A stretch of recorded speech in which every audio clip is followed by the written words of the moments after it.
Hi, guys. Welcome back to our second read aloud of the book Wonder. Now, if you think back to the last time that we read, you'll remember that Augie went on a tour of Beecher Prep with three of his future classmates. So we were introduced to Julian, Charlotte, and Jack. Now, when we left off, they were just finishing up their tour. So let's get started. The deal. Mom and Mr. Tushman were talking when we got back to the office. Mrs. Garcia was the first to see us come back, and she started smiling her shiny smile as we walked in. So, August, what did you think? Did you like what you saw? She asked. Yeah, I nodded, looking over at Mom. Jack, Julian, and Charlotte were standing by the door, not sure where to go or if they were still needed. I wondered what else they had been told about me before they'd met me. Did you see that baby chick? Mom asked. As I shook my head, Julian said, Are you talking about the baby chicks in science? Those get donated to a farm at the end of every school year. Oh, said Mom, disappointed. But they hatch new ones every year in science, Julian added, so August will be able to see them again in spring. Oh, good, said Mom, eyeing me. They were so cute, August. I wish she wouldn't talk to me like I was a baby in front of other people.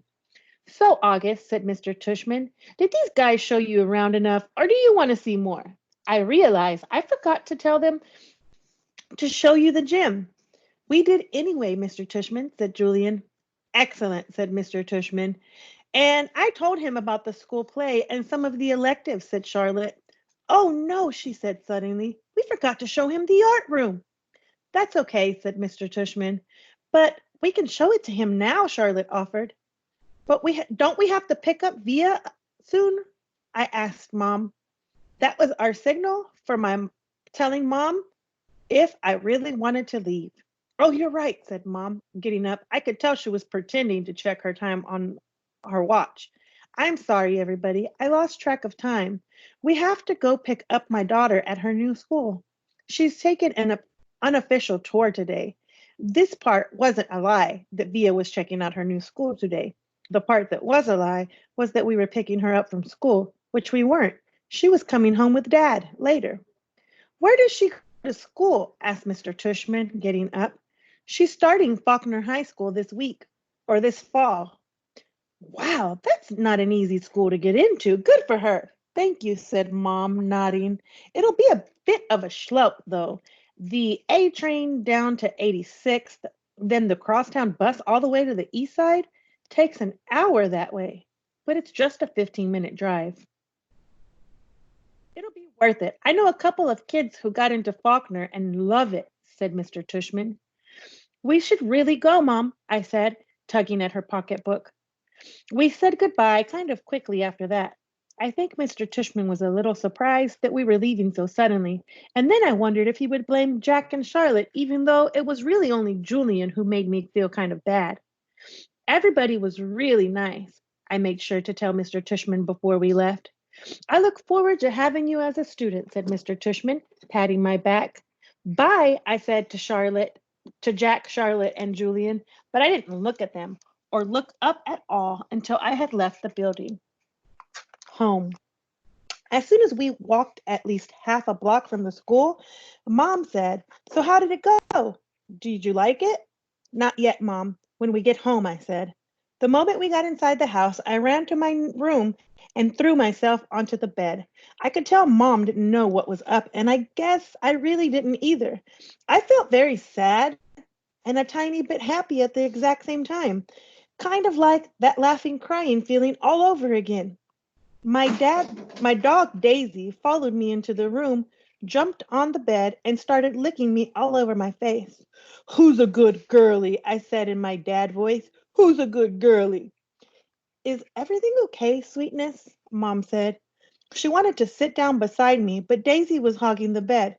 Excuse me, Daisy. She sat down, nudging Daisy over. Were those kids not nice to you, Augie? Oh, no, I said, only half lying. They were okay, but were they nice? Mr. Tushman went out of his way to tell me what sweet kids they are. Uh-huh, I nodded, but I kept looking at Daisy, kissing her on the nose and rubbing her ear until her back leg did that little flea scratch shake. That boy Julian seemed especially nice, Mom said. Oh no, he was the least nice. I liked Jack though. He was nice. I thought his name was Jack Will, but it's just Jack. Wait, maybe I'm getting them confused. Which one was the one with the dark hair that was brushed forward? Julian. And he wasn't nice? No, not nice. Oh, she thought about this for a second. Oh, so is he the kind of kid who's one way in front of grown-ups and the other way in front of kids? Yes, I guess. Ah, I hate those, answered, nodding. He was like, so, August, what's the deal with your face? I said, looking at Daisy the whole time. Were you in a fire or something? Mom didn't say anything. When I looked up at her, I could tell she was completely shocked. She didn't say it in a mean way. Or he didn't say it in a mean way, I said quickly. He was just asking. Mom nodded. But I really liked Jack, I said. He was like, shut up, Julian. And Charlotte was like, you're so rude, Julian. Mom nodded again. She pressed her fingers on her forehead like she was pushing against a headache. No, it's not okay. I'm sorry, Augie, she said quietly, her cheeks bright red. No, it's okay, Mom, really. You don't have to go to school if you don't want, sweetie. I want to, I said. Augie, really, Mom, I want to. And I wasn't lying. Why do you think Augie has decided that he wants to go to school? That's your first turn and talk question. First day jitters. Okay, so I admit, the first day of school, I was so nervous that the butterflies in my stomach were more like pigeons flying around in my insides. Mom and Dad were probably a little nervous too, but they acted all excited for me. Taking pictures of me and Via before we left the house, since it was Via's first day of school too. Up until a few days before, we still weren't sure I would be going to school at all. After my tour of the school, Mom and Dad had reversed sides on whether I should go or not. Mom was now the one saying I shouldn't go, and Dad was saying I should. Dad had told me he was really proud of how I'd handled myself with Julian and that I was turning into quite the strong man. And I heard him tell Mom that he now thought she had been right all along. But Mom, I could tell, wasn't so sure anymore. When Dad told her that he and Via wanted to walk me to school today, too, since it was on the way to the subway station, Mom seemed relieved that he would all that we would all be going together. And I guess I was too. Even though Beecher Prep is just a few blocks from our house, I've only been on that block a couple of times before. In general, I try to avoid blocks where there are lots of kids roaming around. On our block, everybody knows me and I know everybody. I know every brick and every tree trunk and every crack in the sidewalk. I know Mrs. Grimaldi, the lady who's always sitting by her window, and the old guy who walks up and down the street whistling like a bird. I know the deli on the corner where Mom gets our bagels and the waitresses at the shop who call me honey and give me lollipops whenever they see me. I love my neighborhood of North River Heights, which is why it was so strange to be walking down these blocks feeling like it was all new to me suddenly. Amesford Avenue, a street I've been down a million times, looked totally different for some reason. Full of people I've never saw before, waiting for buses, pushing strollers. We crossed Amesford and turned up Heights Place. Via walked next to me like she usually does, and Mom and Dad were behind us. As soon as we turned the corner, we saw all the kids in front of the school, hundreds of them, talking to each other in little groups, laughing or standing with their parents who were talking with other parents. I kept my head way down. Everyone's just as nervous as you are, said Via in my ear. Just remember that this is everyone's first day of school, okay? Mr. Tushman was greeting students and parents in front of the school entrance.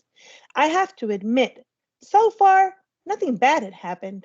I didn't catch anyone staring or even noticing me. Only once did I look up to see some girls looking my way and whispering with their hands cupped over their mouths, but they looked away when they saw me notice them. We reached the front entrance.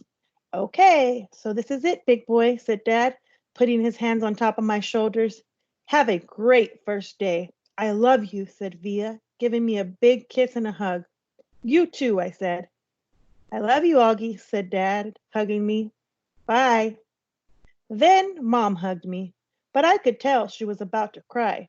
which would have totally embarrassed me. So I just gave her a fast, hard hug, turned, and disappeared into the school. Locks. I went straight to room 301 on the third floor. Now I was glad I'd gone on that little tour because I knew exactly where to go and didn't have to look up once. I noticed that some kids were definitely staring at me now. I did my thing of pretending not to notice. I went inside the classroom and the teacher was writing on the chalkboard while all the kids started sitting at different desks. The desks were in a half circle facing the chalkboard, so I chose the desk in the middle toward the back, which I thought would make it harder for anyone to stare at me. I still kept my head way down, just looking up enough from under my bangs to see everyone's feet. As the desk started to fill up, I did notice that no one sat down next to me. A couple of times, someone was about to sit next to me, then changed his or her mind at the last minute and sat somewhere else. Hi, August. It was Charlotte, giving me her little wave as she sat down at a desk in the front of the class. Why anyone would ever choose to sit way up front in the class, I don't know.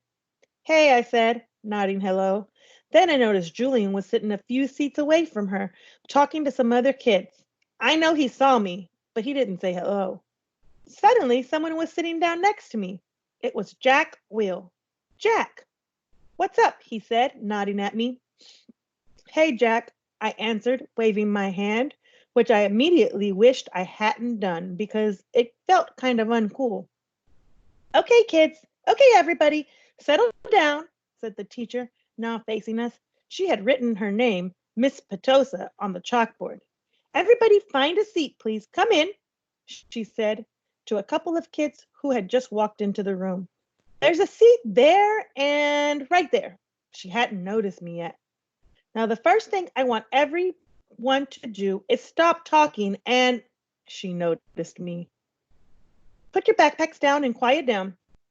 She had only hesitated for a millionth of a second, but I could tell the moment she saw me.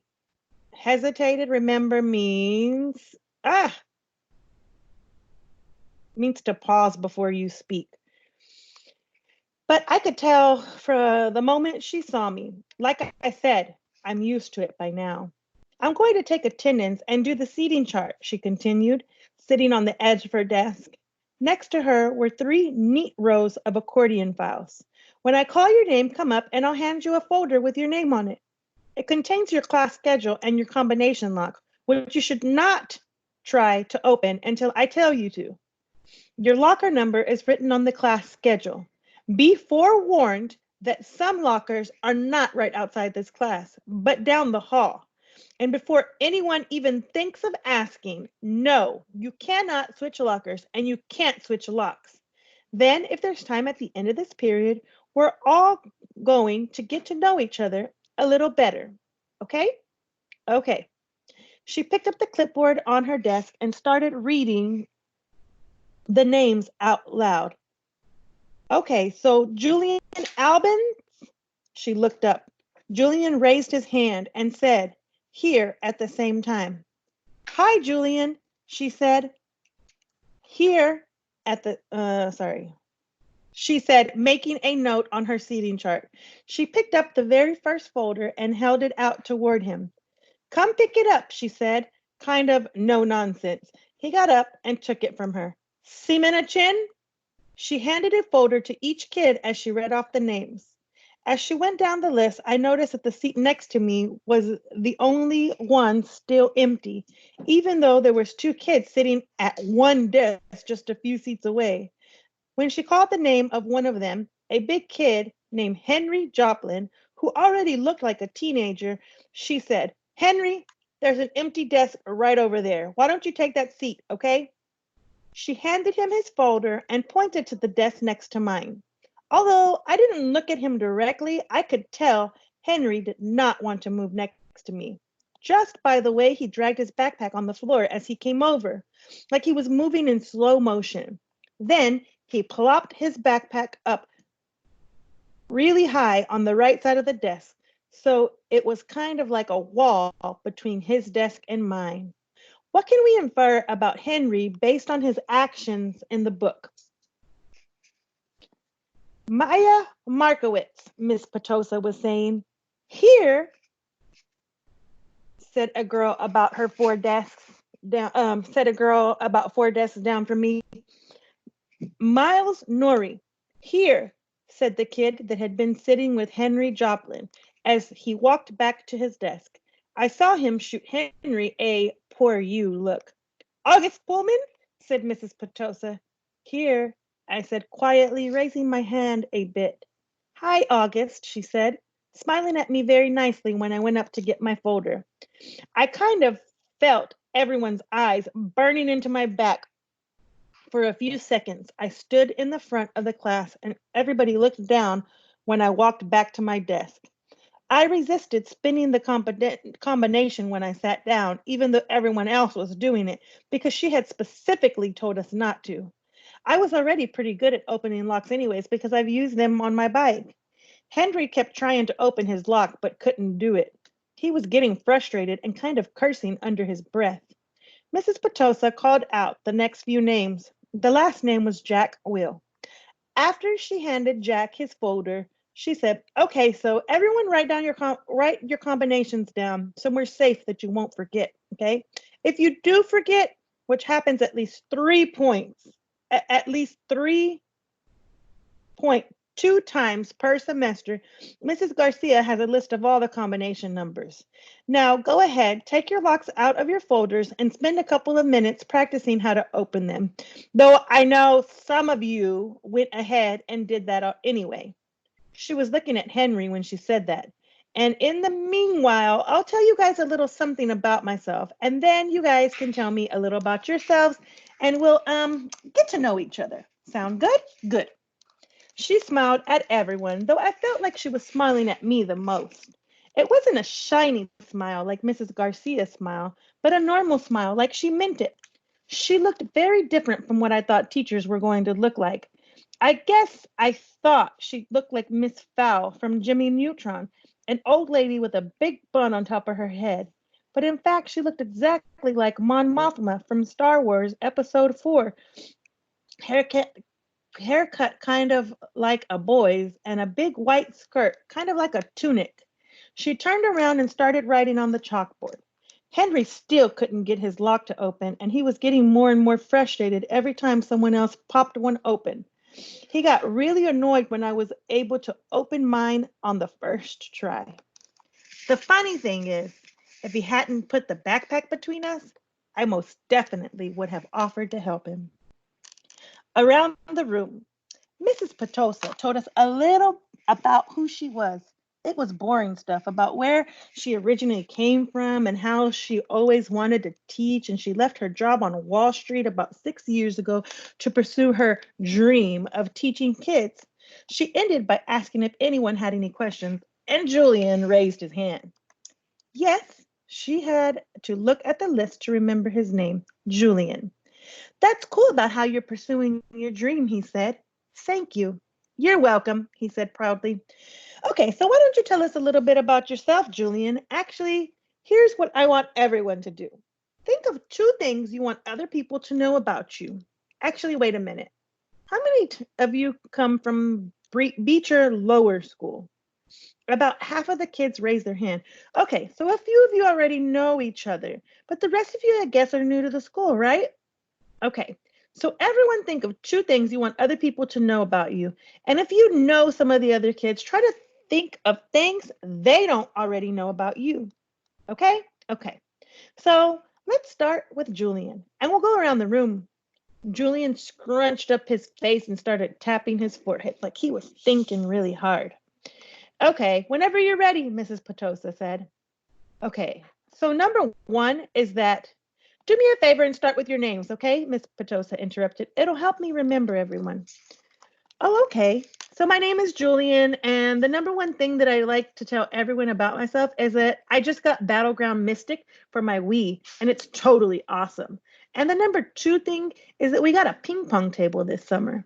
Very nice. I love ping pong, said Miss Petosa. Does anyone have any questions for Julian? Is Battleground Mystic multiplayer or one player? Said the kid Miles, not those kinds of questions, guys, said Mrs. Petosa. Okay, so how about you? She pointed to Charlotte, probably because her desk was closest to the front. Oh, sure, said Charlotte. Didn't hesitate for even a second, like she knew exactly what she wanted to say. My name is Charlotte. I have two sisters, and we just got a new puppy named Suki in July. We got her from an animal shelter, and she's so cute. That's great, Charlotte. Thank you, said Miss Petosa. Okay, then who's next? Lamb to slaughter. Like a lamb to the slaughter. Something you say about someone who goes somewhere calmly, not knowing that something unpleasant is going to happen to them. I Googled it last night. That's what I was thinking when Mrs. Petosa called my name and suddenly it was my turn to talk. My name is August, I said, and yeah, I kind of mumbled it. What? Said someone.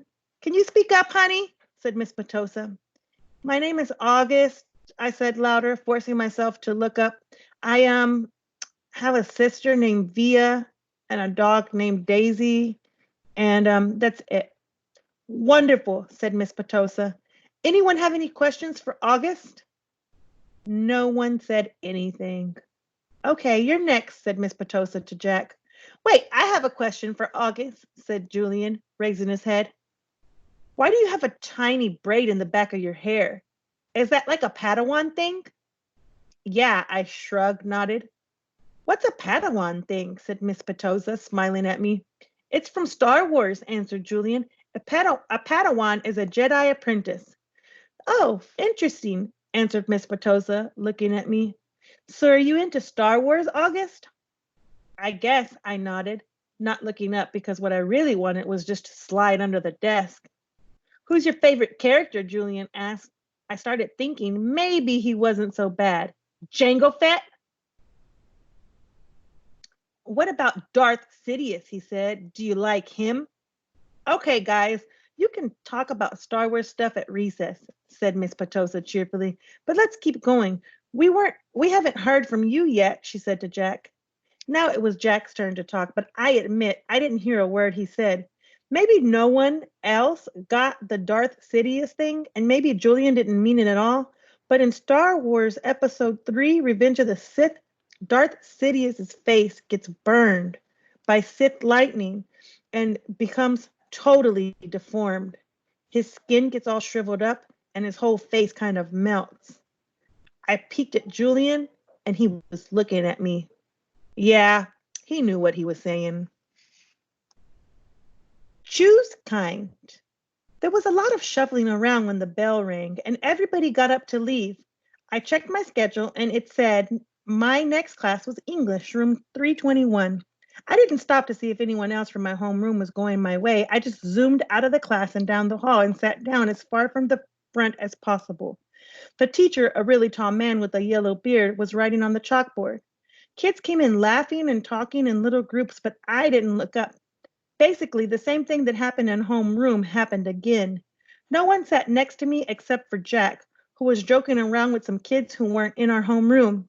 I could tell Jack was the kind of kid other kids like. He had a lot of friends. He made people laugh. When the second bell rang, everybody got quiet and the teacher turned around and faced us. He said his name was Mr. Brown, and then he started talking about what we would be doing this semester. At a certain point, somewhere between a wrinkle and a time and the sheen of the sea, he noticed me but kept right on talking. I was mostly doodling in my notebook when he talked, but every once in a while I would sneak a look at the other students. Charlotte was in this class. So were Julian and Henry. Miles wasn't. Mr. Brown had written on the chalkboard in big black letters, Precept. Okay, everybody write this down on the very top of the first page in your English notebook. As we did what he told us to do, he said, okay, so who can tell me what a precept is? Does anyone know? No one raised their hands. Mr. Brown smiled, nodded, and turned around to write on the chalkboard again. Precepts, rules about really important things. Like a motto, someone called out. Like a motto, said Mr. Brown, nodding as he continued writing on the board. like a famous quote, like a line from a fortune cookie, any saying or ground rule that can motivate you.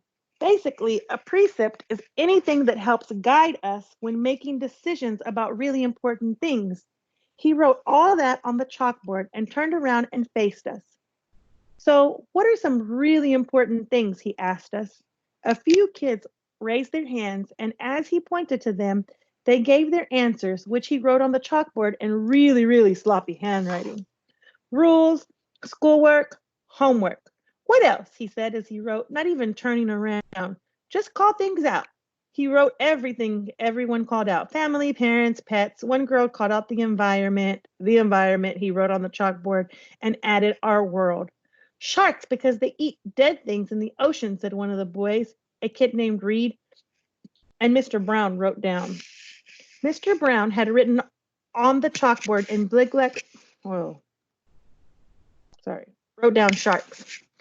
Bees, seatbelts, recycling, friends. Okay, said Mr. Brown, writing all those things down. He turned around when he finished writing to face us again. But no one's named the most important thing of all. We all looked at him, out of ideas.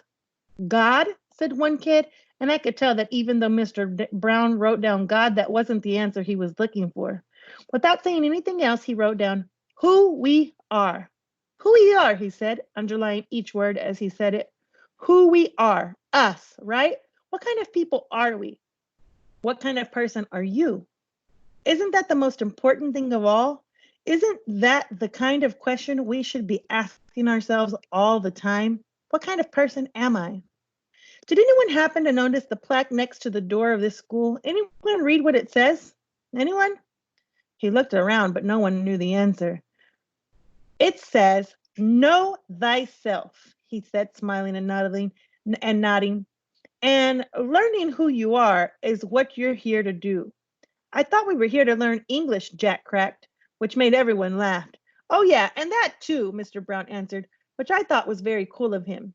He turned around and wrote in big, huge block letters that spread out across the chalkboard, Mr. Brown's September precept. When given the choice between being right or being kind, choose kind. Okay, everyone, he said, facing us, I want you to start a brand new section in your notebooks and call it Mr. Brown's Precepts. He kept talking as we did what he was telling us to do. Put today's date at the top of the first page. And from now on, at the beginning of every month, I'm going to write a new Mr. Brown precept on the chalkboard, and you're going to write it down in your notebook. And we're going to discuss that precept and what it means. And at the end of the month, you're going to write an essay about it, about what it means to you. So by the end of the year, you'll all have your own list of precepts to take away with you. Over the summer, I asked all my students to come up with their very own personal precept. Write it down on a postcard and mail it to me from wherever you go on your summer vacation. People really do that? Said one girl whose name I didn't know. Oh, yeah, he answered. People really do that.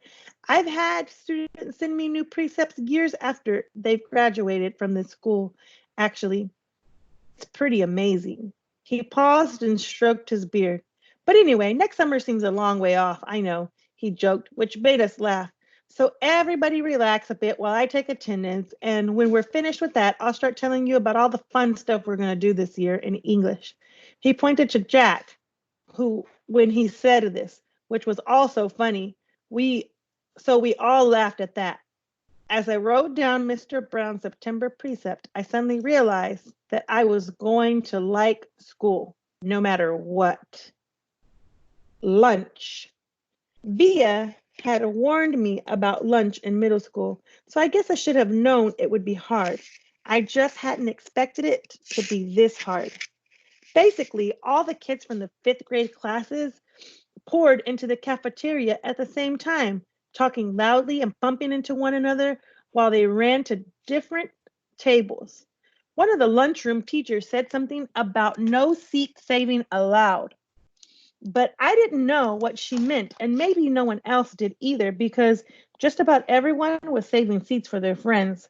I tried to sit down at one table, but the kid in the next chair said, "Oh, sorry, but somebody else is sitting here." So I moved to an empty table and just waited for everyone to finish stampeding and the lunchroom together. Oh, and the lunchroom teacher to tell us what to do. As she started telling us the cafeteria rules, I looked around to see where Jack Will was sitting, but I didn't see him on my side of the room.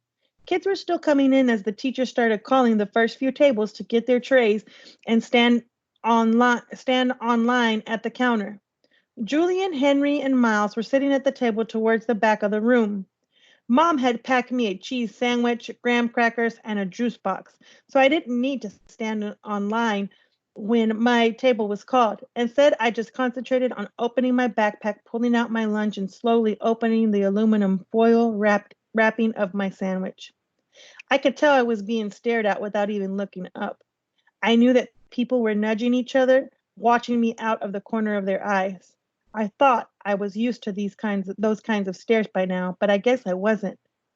There was one table of girls that I knew were whispering about me because they were talking behind their hands. Their eyes and whispers kept bouncing over to me. I hate the way I eat. I know how weird it looks. I had a surgery to fix my cleft palate when I was a baby, and then a second cleft surgery when I was 4. But I still have a hole in the roof of my mouth. And even though I had jaw alignment surgery a few years ago, I have to chew food in the front of my mouth. I didn't even realize how this looked until I was at a birthday party once, and one of the kids told the mom of the birthday boy he didn't want to sit next to me because I was too messy with all the food crumbs shooting out of my mouth.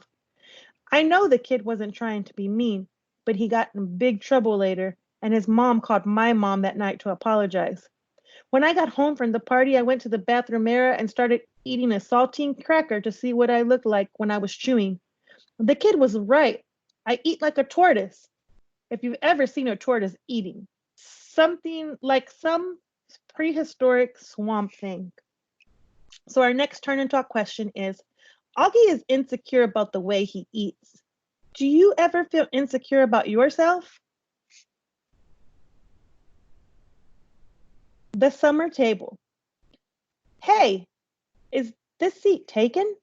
I looked up and a girl I never saw before was standing across from my table with a lunch tray full of food. She has long, wavy brown hair and wore a brown t shirt with a purple peace sign on it. Oh, no, I said. She put her lunch tray on the table, plopped her backpack on the floor, and sat down across from me. She started to eat the mac and cheese on her plate. Ugh, she said after swallowing the first bite. I should have brought a sandwich like you did. Yeah, I said, nodding. My name is Summer, by the way. What's yours? August. Cool, she said. Summer. Another girl came over to the table carrying a tray. Why are you sitting here? Come back to the table. It was too crowded, Summer answered her. Come, sit here. Sit here. There's more room. The other girl looked confused for a second. I realized she had been one of the girls I had caught looking at me just a few minutes earlier, hand cupped over her mouth, whispering. I guess Summer had been one of the girls at that table, too. Never mind, said the girl, leaving. Summer looked at me, shrugged, smiled, and took another bite of her mac and cheese. Our names kind of match, she said, as she chewed. I guess she could tell I didn't know what she meant. Summer, August, she said, smiling with her eyes open wide as she waited for me to get it. Oh, yeah, I said after a second. We could make this the summer only table, she said. Only kids with summer names can sit here. Let's see. Is there anyone here named June or July? There's a Maya or a Maya, I said. Technically, May is spring, Summer answered, but if she wanted to sit here, we could make an exception. She said, if as if she actually thought the whole thing through. There's Julian. His name is like Julia, which comes from July. I didn't say anything. There's a kid named Reed in my class, I said. Yeah, I know Reed, but how is Reed a summer name? She said. I don't know. I shrugged. I just picture like a reed of grass being a summer thing.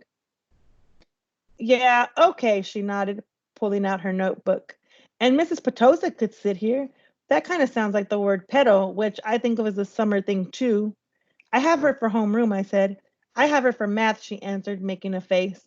She started writing the list of names on the second to last page of her notebook. So, who else? She said. By the end of lunch, we had come up with a whole list of names of kids and teachers who could sit at our table if they wanted. Most of the names weren't actually summer names, but they were names that had some kind of connection to summer. I even found a way of making Jack Will's name work by pointing out that you could turn his name into a sentence about summer, like Jack will go to the beach, which Summer agreed would have worked fine. But if someone doesn't have a summer name and wants to sit with us, she said very seriously, we'll still let them if they're nice, okay? Okay, I nodded. Even if it's a winter name. Cool beans, she answered, giving me a thumbs up. Summer looked like her name. She had a tan and her eyes were green like a leaf.